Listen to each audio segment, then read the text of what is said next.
శ్రావణ్ గారు ఇప్పుడు 2014లో చూసుకుంటే 63 అసెంబ్లీ స్థానాలు, దాంతోపాటు లోక్సభలో కూడా మంచి స్థానాలు. 2018 ముందస్తు ఎన్నికలకు అంటే దాంట్లో కూడా 88 స్థానాలు. అంటే తెలంగాణ ప్రజల అభిమానం కేసీఆర్ పైన రెట్టింపైంది. ఇక ఇప్పుడు 2023లో చూసుకుంటే కేవలం 39 స్థానాలు. అంటే కేసీఆర్ డౌన్ఫాల్ స్టార్ట్ అయింది అనుకోవచ్చా? ఇది 2028 కానీ 29 ఎట్లుండబోతుందని ఇప్పుడు మనము పాలిటిక్స్లో గెలుపోవటములు అంటే 2019 లోక్సభ ఎన్నికల్లో ఒక్క పార్లమెంట్ స్థానం గెలుచుకోకపోవడాన్ని ఎట్లా చూస్తాం? తప్పనిసరిగా ప్రజలు మార్పు కావాలని కోరుకున్నారు, మార్పు వచ్చింది.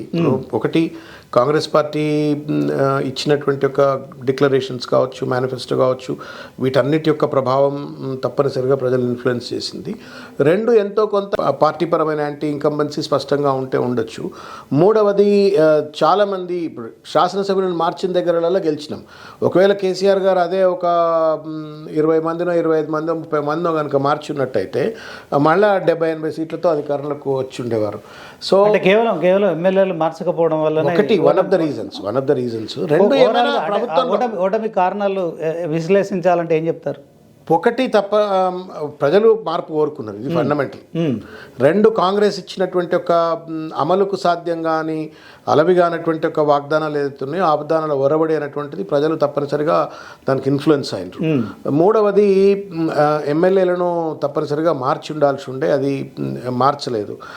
నాలుగవది, ఎక్కడో చిన్న మనం ఇది ఎట్లుందండి ఇది ఒకటి పొట్టిగుండే, ఒకటి పొడుగుండే, ఒకటి చిన్నగుండే, రకరకాల రీతిలో ఉంటుంది కదా.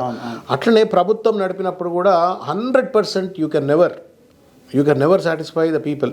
ఎక్కడో ఏమైనా చిన్న లోపాలు ఉంటే ఉండొచ్చు కాక ఆ లోపాలను పెద్ద భూతద్దంలో చూపెట్టి కేసీఆర్ గారి పైన బట్టగాల్చి మీద వేసినప్పుడు దాన్ని తిప్పికొట్టడంలో I think party has been a serious failure అని నేను అనుకుంటా ఉన్నాను. బహుశా దేశంలో స్వాతంత్రం వచ్చిన తర్వాత ఇంటింటికి మంచినీరు ఇచ్చిన వాళ్ళు ఎవరూ లేరు. ఒక్క కనురెప్పపాటు కరెంటు పోకుండా 24 గంటల కరెంట్ ఇచ్చినట్టు ఒక ముఖ్యమంత్రి, ప్రధానమంత్రులు ఎవరూ లేరు. అది కేసీఆర్ గారు. తర్వాత నీ పర్ క్యాపిటల్ ఇన్కంలో రాష్ట్రాన్ని నెంబర్ 1 తీసుకుపోయినరు, జిఎస్డిపిలో నెంబర్ 1 తీసుకుపోయినరు, ప్యాడీ ప్రొడక్షన్లో నెంబర్ 1 తీసుకుపోయినరు, 340-50 లక్షల టన్నుల ఉత్పత్తి ఉన్నటువంటి ఒక ధాన్యాన్ని 3 కోట్ల పైచిలకు ఉత్పత్తి తీసుకెళ్ళినరు. So on any indicator if you look at Hyderabad development కానీ, లేకపోతే రూరల్ డెవలప్మెంట్ కానీ, లేకపోతే వెల్ఫేర్ స్కీమ్స్ కానీ, ఇవన్నీ కూడా కొంత ఒక రాడికల్, అంటే ప్రజలు అడిగినా అడగకపోయినా, కోరకపోయినా, మేనిఫెస్టోలో పెట్టకపోయినా ఒక రాడికల్గా చేసినారు. చేసింది చెప్పుకోవడంలో కూడా వైఫల్యం ఏమో అనిపిస్తుంది నాకు. ఇవన్నీ ఫ్యాక్టర్స్. చిన్న లోపాలు ఏమైనా ఉంటే ఉండకపోవచ్చు. చాలామంది అంటుంటారు ఇన్యాక్సెసిబిలిటీ అని, కలవలేదని చెప్పని, ఇవన్నీ అని అంటుంటారు. మొత్తానికి ప్రజలు మార్పు కోరుకున్నారు. అయితే బాధల్లో ఏంటి అంటే కోరి ప్రజలు రేవంత్ రెడ్డిని ముఖ్యమంత్రి వేస్తే ఇలా తాడే కదా అని మెడకేసుకుంటే పామయ్య గారిచ్చినట్టుగా ఇవాళ మార్పు కోరిన ప్రజలకు మరణగాలం ఇవాళ రేవంత్ రెడ్డి గారు రాస్తా. దానికి అంతటి కారణం బీఆర్ఎస్ఏ. ఒకప్పుడు మిగులు బడ్జెట్గా ఉన్న తెలంగాణని 8 లక్షల కోట్లు అప్పులు చేసారు. ఆ అప్పులకు వడ్డీలు కట్టేందుకు ఇప్పుడు మేము 1,50,000 కోట్లు అప్పులు తీసుకురావాల్సిన పరిస్థితి వచ్చింది. దీనికి అంతటి కారణం బీఆర్ఎస్ తెలంగాణ సీఎం.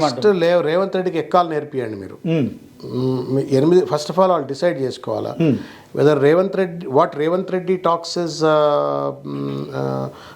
పారమౌంట్ ప్రామాణికతనా, రేవంత్ రెడ్డి మాట్లాడేది ప్రామాణికతనా, లేదు సిఏజీ చెప్పేది ప్రామాణికత అని. సిఏజీ ఏమో 4 లక్షల కోట్లు అంటున్నది, రేవంత్ రెడ్డి సొల్లు పురాణం ఏమో 8.5 లక్షల కోట్లు అంటుంది. ఫస్ట్ మీరు ఆయనకు లెక్కలు నేర్పండి. Let him learn whether you should respect CAG or ఆయన అబద్ధాలు నమ్మాలని చెప్పని. 4 లక్షల కోట్లు, ఆ 4 లక్షల కోట్లు ఏం చేసిండో కేసీఆర్ అనేది కూడా ఆలోచించాలి కదా. నువ్వు ఇంటింటికి మంచినీళ్ళు ఇచ్చినావా? అప్పటిదాకా ఇవాళ ప్రజలు మళ్ళీ నీళ్ళ కోసం కొట్లాడుతున్నారు, ప్రజలు ఇవాళ కరెంటు కోసం ఆగమాగమవుతున్నారు. ఈ ప్రజలకు మౌలిక వసతులు, ఇండస్ట్రీ కరెంటుకు సఫర్ కాల, రైతులు కరెంటుకు సఫర్ కాల, రైతులు నీళ్లకు సఫర్ కాల, మొత్తం రాష్ట్రాన్ని ఒక అభివృద్ధి పత్రంలో పెట్టినారు. ఇవాళ దేశం ప్రపంచంలో అప్పు చేయకుండా ఎవరు కూడా అభివృద్ధి చేయాల. Right from Japan to America to any developed economies in the world also have depended on some loan or other.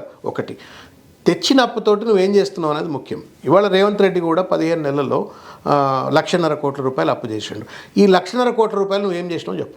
వడ్డీలు కట్టడానికి తీసుకొచ్చిన మూర్ఖుడు, అది కూడా చెప్తున్న అబద్ధాలు ఆడుతూ ఉన్నాడు. నువ్వు ఎన్ని వేల కోట్ల 15 నెలల్లో నువ్వు తెచ్చిన అప్పెంత, నువ్వు కట్టినటువంటి ఒక మిత్తి ఎంత, నువ్వు నీ దుబారాకు, నీ ఆర్ఆర్ ట్యాక్స్లకు దోపిడీ చేస్తుంది ఎంత? వైట్ పేపర్ రమ్మని చెప్పండి చర్చకు. నువ్వేమన్నా ప్రాజెక్ట్ కట్టినవా? కాలేజీలు కట్టినవా, యూనివర్సిటీలు కట్టినవా, ఏం చేసినా అని చెప్పను నువ్వు అన్ని లక్షన్నర కోట్ల రూపాయలు అప్పు చేసినావు.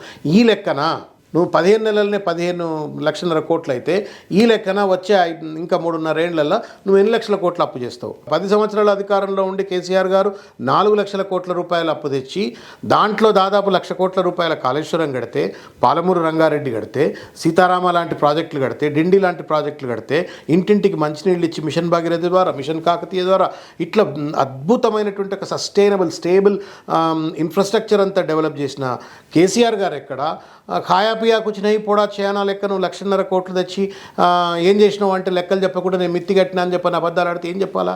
మీరు 1,00,000 కోట్లతో కాళేశ్వరం ప్రాజెక్టు నిర్మించారని చెప్తున్నాను కేసీఆర్. సో ఆ 1,00,000 కోట్ల కాళేశ్వరం ప్రాజెక్టులో ఒక్క నీటి చుక్క కూడా వినియోగించకుండా గతంలో కంటే ప్యాడీ ప్రొక్యూర్మెంట్ ఎక్కువ చేసినాం మేము అని కాంగ్రెస్ చెప్తోంది. దీంట్లో 1,00,000 కోట్లు ఖచ్చితంగా కమిషన్లు తీసుకోవడానికి ప్రాజెక్టు కట్టిరు, దాంతో ఉపయోగం లేదు, అది 1,00,000 కోట్లు గోదావరి పాలైపోయినాయని చెప్పి కాంగ్రెస్ ఆరోపిస్తుంది అని చెప్పి చిల్లర మాటలు. ఇవాళ మల్లన్న సాగర్ నుండే కదా 20 TMC నీళ్లు తీసుకొస్తా అని చెప్పని. కాళేశ్వరం ప్రాజెక్ట్ అంటే కాళేశ్వరం బ్యారేజ్ ఒక్కటే కాదు, కాళేశ్వరం ప్రాజెక్టులో భాగంగా మేడిగడ్డ ఉంది, సుందిళ్ళ ఉంది, అన్నారం ఉంది, ఎల్లంపల్లి ఉంది, మిడ్ మానేరు ఉంది, అప్పర్ మానేరు ఉన్నది, తర్వాత అనేక బ్యారేజ్లు ఉన్నాయి, రిజర్వాయర్లు ఉన్నాయి, సబ్స్టేషన్లు ఉన్నాయి, మల్లన్న సాగర్, కొండపోచమ్మ సాగర్, ఇట్లా అనేక ప్రాజెక్టుల సమ్మిళితం కాళేశ్వరం ప్రాజెక్టు. అదే కేసీఆర్ కట్టిన కాళేశ్వరంగా ప్రాజెక్టులో భాగంగా కట్టిన మల్లన్న సాగర్ నుండి 20 TMCలు పట్టుకొచ్చి హైదరాబాద్ పట్టుకొస్తా అని జబ్బలు దరుచుకుంటున్న రేవంత్ రెడ్డి కాళేశ్వరం మనకి రాదంటే మూర్ఖుడా, ఒక్క సుక్కని రాదంటే 20 TMC water I'm bringing it from Mallanna Sagar అంటాడు, ఒక్క సుక్క వాడలేదని అంటాడు. ఇక చదువుకున్న వాళ్ళ మన చెవుల పూలు ఉన్నాయా?